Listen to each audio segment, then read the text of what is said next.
प्यारे बच्चों, आज हम लोग कक्षा 10 विषय सामाजिक विज्ञान के अंतर्गत संसाधनों के विकास के बारे में पढ़ेंगे।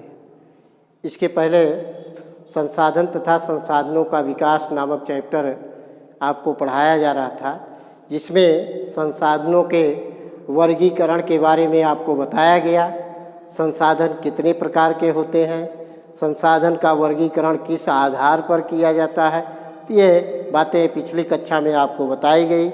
आज हम लोग जो है संसाधनों का विकास देखिए कैसे होता है, संसाधनों का विकास, इसके बारे में हम लोग पढ़ेंगे।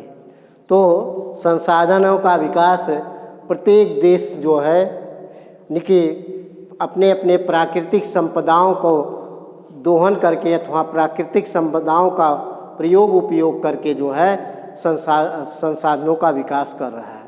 लेकिन हमें ये भी ध्यान में रखना चाहिए कि बिना प्राकृतिक क्षति अथवा प्रकृति को नुकसान पहुंचाए बगैर जो है हमें अपने संसाधनों का विकास करना चाहिए।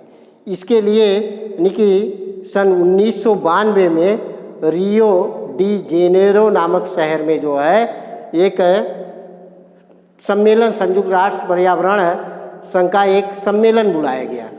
तो ये पर्यावरण सम्मेलन इसी पर जो है कि संसाधनों का विकास हो लेकिन पर्यावरण की क्षति ना हो अथवा प्रकृति का जो है ध्यान में रखा जाए। तो इस तरह से इसको ध्यान में रख करके जो है यह सम्मेलन बुलाया गया था। ये रियो डी जेनेरो पृथ्वी सम्मेलन, रियो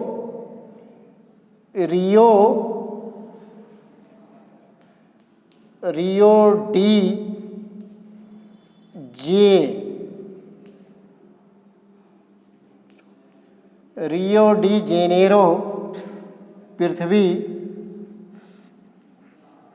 पृथ्वी सम्मेलन 1992 ईस्वी में ये पृथ्वी सम्मेलन बुलाया गया था। ये संयुक्त राष्ट्र पर्यावरण और विकास सम्मेलन था। संयुक्त राष्ट्र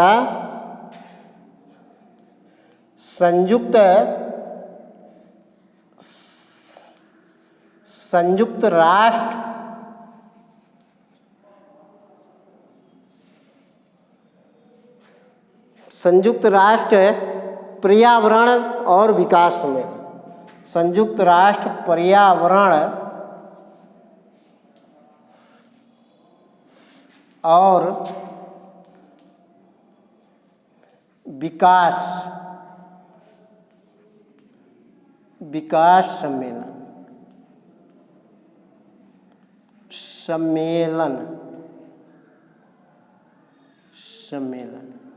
ये देखिए रियो डी जेनेरो जो है यह ब्राज़ील में एक शहर है, ब्राज़ील का एक शहर है।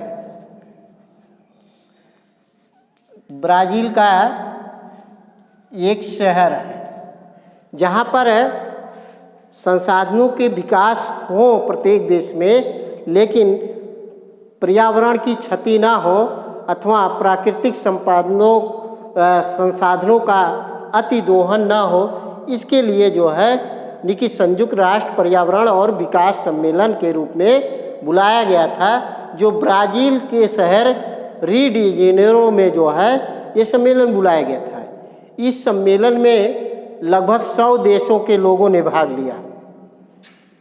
100 देश, विश्व से 100 देश सहभाग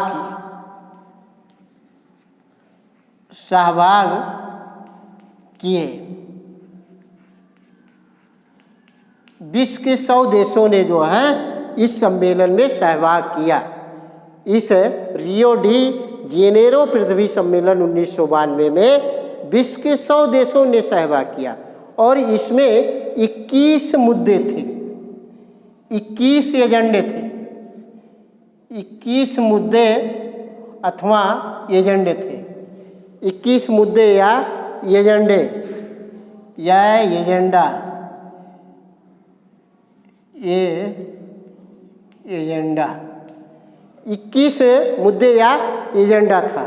तो 21 मुद्दे जैसे नदियों पर बांध बना करके या यूरेनियम थोरियम का उपयोग करना, ये सारी जो गतिविधियों को जो उस पर नियंत्रित कर लाना, इसका मेन उद्देश्य था कि जो है 1992 में लोगों को प्राकृतिक संसाधनों के दोहन को जो है यानी कि दोहन को रोका जाए। इसके लिए जो है इस विषय में जो है 1992 में जो है यह पृथ्वी सम्मेलन बुलाया गया था। तो ये यानी कि प्राकृतिक संसाधनों का विकास हो अथवा संसाधनों का देश को विकास करना चाहिए, लेकिन प्रकृति को नुकसान पहुंचाए बगैर अपना विकास करना चाहिए। तो ये संसाधनों का नियोजन, संसाधनों का हमें नियोजन करना आना चाहिए। संसाधनों का नियोजन, संसाधनों का नियोजन,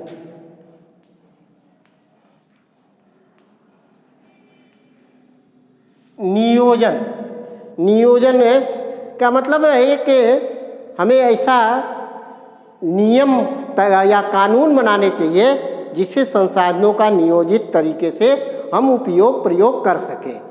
कोयले का उपयोग करना है, कोयले का हम उपयोग कर रहे हैं तो कोयला जो हमारे पास भंडार है उस भंडार को नियोजित ढंग से हमें उपयोग करना चाहिए और दूसरे भंडार को भी हमें खोजना चाहिए। तथा इस तरह से तमाम ऐसे जो संसाधन है उन जैसे शक्ति के संसाधनों में कोयला है, ऊर्जा का संसाधन है, ये तो इन संसाधनों के वैकल्पिक संसाधन की हमें तलाश करना चाहिए।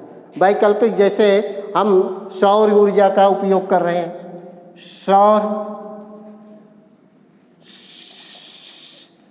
सौर ऊर्जा, इसी तरह से पवन ऊर्जा, ये सब वैकल्पिक संसाधन के रूप में जो है हम इसको नियोजित ढंग से अगर हम संसाधनों का विकास करें और उसका उपयोग प्रयोग करें तो ऐसा हम यानी कि संसाधन हमारे डेवलप भी हो सकते हैं और प्रकृति का जो है नुकसान ना हो सकता है। दूसरी चीज़, हमारे पास साधन सीमित है और आवश्यकताएं असीमित है, इसलिए संसाधनों का संरक्षण करना चाहिए। संसाधनों का संरक्षण आवश्यक है। संसाधनों का संरक्षण,